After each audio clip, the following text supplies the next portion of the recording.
Safe to say frustrations are growing here from Kobe 2.0, Darryn Peterson. He hasn't been healthy the whole first half of his freshman year, and somehow it still feels like Darryn Peterson is still drifting toward locked in as the #1 pick, which is crazy because this season hasn't been smooth at all. December 2025. He's in and out of the lineup and never really gets a steady rhythm. He's only played 12 games all season. 12. That's barely enough games to even build a routine, let alone prove you're the best prospect in the country. And yet, when he's on the floor and moving right, the talent looks undeniable. Opens up things for his teammates. Peterson averaging 21.6. How about the switch to the left?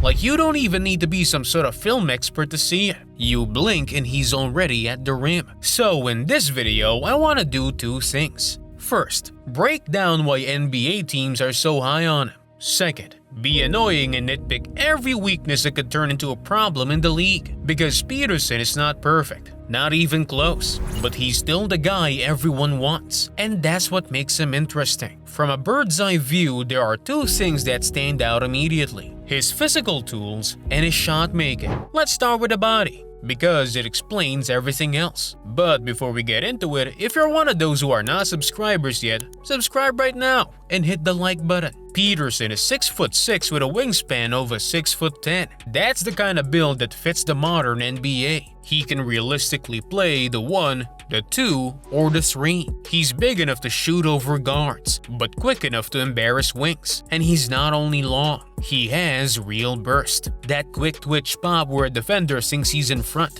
then suddenly isn't. You see it on straight line drives. He'll catch with an empty corner, the big seals down low, and Peterson doesn't waste time. He rips through hard to his left, and he's already past the first defender.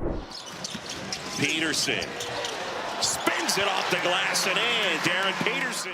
No fancy dribble package, no dance moves, just gone. And what I love about his rim attacks is the intent. A lot of young scorers get into the paint and look like they're trying to survive. Peterson gets into the paint trying to score. He elevates into bodies. He targets the backline big's chest. He's not hoping for contact, he's creating it. And that matters because in the NBA, nobody gives you free lanes. Now add the handle. He's fluid. He can change pace, rhythm, and direction without losing the ball or losing his balance. That's the biggest difference between athlete who can dribble and actual creator. There's a clip where he catches, transfers the ball through, floats his feet, and builds momentum into the drive. He strings together a between the legs to cross combo, then pushes the ball forward and slices through traffic. And right after that, he finds his base and hits a 2-foot floater. That's advanced control for a freshman. And once he's downhill, he has touch. He's got a floater game that's gonna matter even more in the NBA. Because when the rim protectors get bigger and smarter, you need something in the middle. Peterson has that. He can go off 1 foot. He can go off 2 feet. He can rise early and drop it in before the help times it. So as a slasher, he checks almost every box. Burst,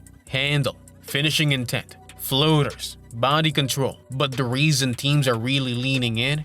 The shot making, especially off the dribble. Let's start in the mid-range. Right now, Peterson is shooting 50% in the mid-range, and it's not fluky. The process looks clean. He rises on balance. He gets real lift. He's comfortable stopping hard and elevating. There's a clip where he drives through contact, feels the defender's stance open up, and instantly slams the brakes. One away. Second time he's done that. Boy, talk about a two-way player. He has been active in every aspect of this game.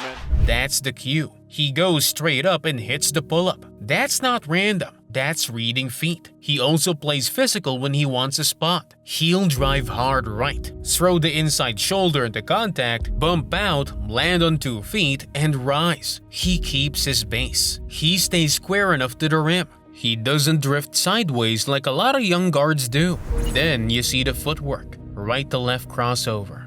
The right foot follows. Step back. Sharp. Clean. No wasted motion. Now the pull-up threes. His numbers there are low right now, but the film still shows you why scouts believe in it. He flows into the jumper well. He can pull up going right or left. His base is consistent. The release looks repeatable. So what's dragging it down? Shot selection. This is where I start nitpicking because this is the difference between being a great scorer and being a great NBA player. Peterson already has a strong rim game and a strong in-between game, but he sometimes bails defenses out. He'll take off-balance pull-ups threes early in the shot clock, shots where the defense is basically saying, "Thank you." And the worst ones are out of pick and roll when the big steps up. If the big is at the level, that's supposed to be the green light to attack downhill. Put your foot down.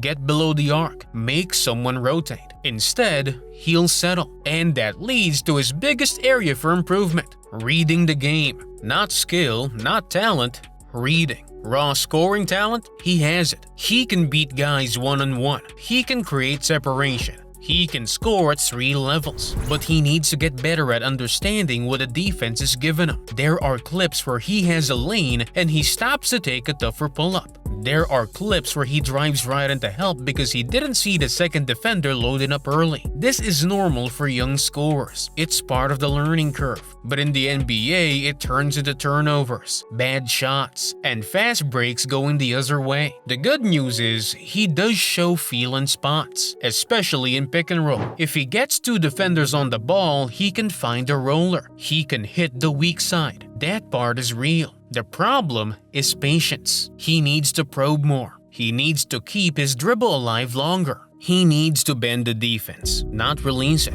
Because when he picks up early, the defense rotates. That turns a clean advantage into a messy one. There's a clip where he comes off a screen, picks up his dribble too fast, and you can literally watch the defense scramble into position. The pass still sneaks through, but the finish isn't clean. The window got smaller. And the same impatience shows up with floaters. Sometimes he'll come off pick and roll, pick up too quick, and toss up a rough 15-foot floater. Those shots are the ones that make coaches stare at the bench like they're trying to find a different reality. A lot of those possessions would look better if he keeps the dribble alive, forces the help to commit, then punishes the choice. So, here's the honest version. I think Peterson's first couple of NBA seasons might be a little chaotic because at the next level, everyone's longer, stronger, and smarter. Your mistakes get punished immediately. Your tough shots get contested by guys who cover space in 2 steps. Every possession feels heavier. So, if he wants to be a real offensive engine, this processing has to improve. Now, here's what makes him even more valuable as a prospect. He's also a dangerous scorer off the ball. As of this recording, he's shooting over 47% on catch-and-shoot threes. That's instant NBA value, and the mechanics look right. He catches on balance. He gets to a set point in one smooth motion. No wasted motion. No panic. And the league understands how to use that right away. Every team knows how to create spot-up looks. Every offense runs actions that punish help defenders. Peterson.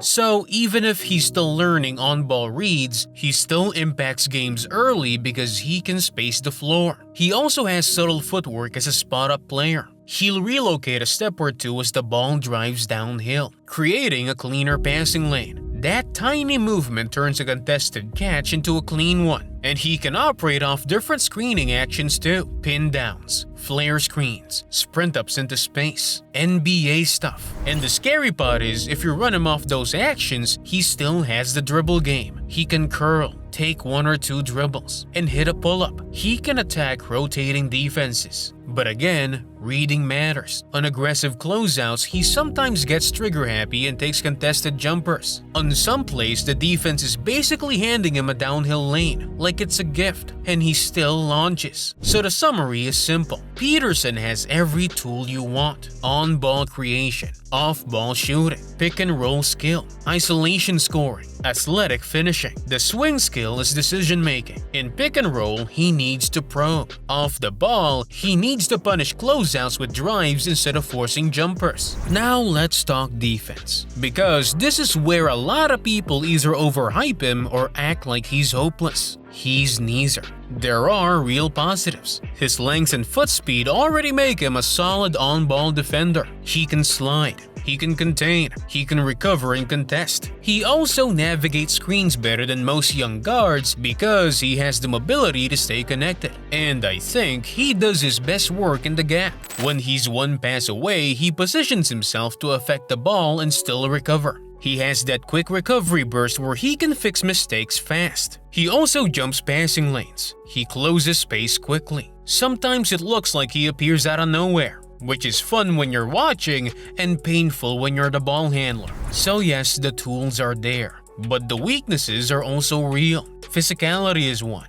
Whether he's on the ball or off the ball, he needs to get stronger and play with more force. In isolation, guys can sometimes drive through his frame. He'll absorb contact instead of stopping it. There's a transition clip where he backpedals with his stance too open, top foot exposed, and he gets beat by a crossover into the paint. That's a detail thing, but it's also a point sting. He also avoids contact too often. Instead of putting his chest into play, he swipes, he reaches. He tries to create a foul call instead of creating a stop. In the NBA, that turns into free throws for the other team. Another issue is off-ball screen defense. There are moments where his man moves him off his spot and he's a step late in coverage. Against West Virginia, he gave up multiple easy baskets on a simple cross-screen action under the rim. Late. Sealed. Layup. That stuff adds up fast. And it matters because NBA teams love attacking your weakest habits. They won't stop until you fix it. Now, the perfect example of why Peterson's hype is still so loud even with all these flaws is that BYU game on January 31, Kansas versus BYU. The game was basically marketed as future number 1 pick versus future number 2 pick. The building was hyped because Kansas was celebrating its 1000th game at Allen Fieldhouse, and Peterson comes out and drops 18 points in the first half. Not 18 in a game, 18 in the first half. He goes 6 of 7 from the field. He grabs 3 rebounds. He gets 3 steals. Kansas leads 53-33 at halftime. Peterson has 18 of those points, and he has the moment everyone remembers.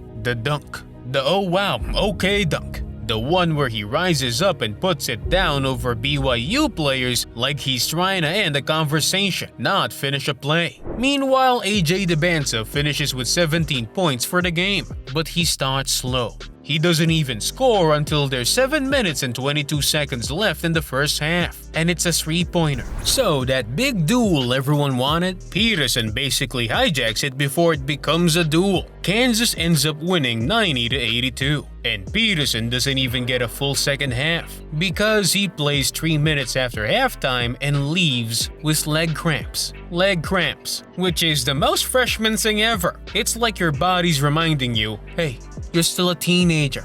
But even with that early exit, the message is loud. When he's healthy, he looks like the number 1 prospect. So, how good is Darryn Peterson? I think he's a high-level scorer on and off the ball with rare physical tools. The mid-range efficiency at 50% shows he's not guessing. The catch-and-shoot number over 47% shows his shot translates. The burst and handle show he can create his own looks. But he has work to do. Reading defenses, probing, shot selection, defensive physicality, off-ball awareness. And if you're expecting him to run an NBA offense like a veteran on day 1, you're setting yourself up to get mad for no reason. He's gonna have big scoring nights early. He's also gonna have nights where he looks rushed and a step behind. That's what happens with young creators. So I'll leave you with this. If you're an NBA front office, do you want him as your number 1 option immediately? Or you draft him because the ceiling is rare? Then build the environment so the reads catch up to the talent. And be real. How many contested pull-up threes are you willing to watch before you start yelling at the screen like you're on staff?